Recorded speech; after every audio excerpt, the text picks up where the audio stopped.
అండి, మనకు కావాల్సిన కాబూలి చనా రెసిపీ రెడీ చేసుకుందామా.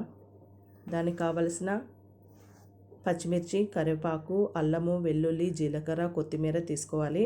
ఫస్ట్ పేస్ట్ చేసుకోవడానికి అల్లము, వెల్లుల్లి, జీలకర్ర, పచ్చిమిర్చి, పచ్చి కొబ్బరి, సాల్ట్ కొద్దిగా వేసుకొని మిక్సీకి వేసుకోవాలి.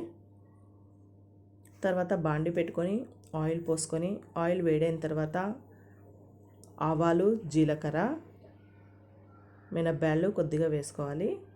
తర్వాత పచ్చిమిర్చి, కరివేపాకు వేసుకున్న తర్వాత ఆనియన్స్ వేసుకోవాలి.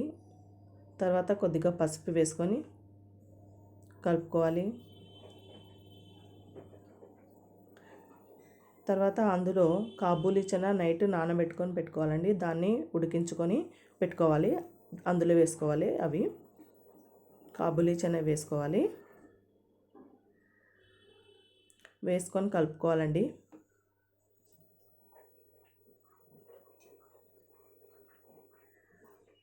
కొద్దిగా పచ్చి కొబ్బరి, మనం మిక్సీకి వేసుకున్న పచ్చి కొబ్బరిని వేసుకోవాలి.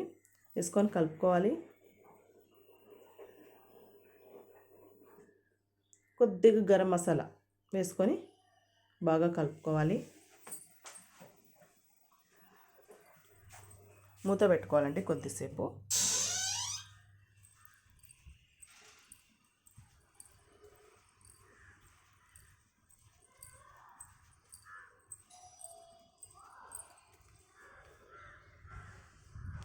మనకు కావాల్సిన రెసిపీ రెడీ.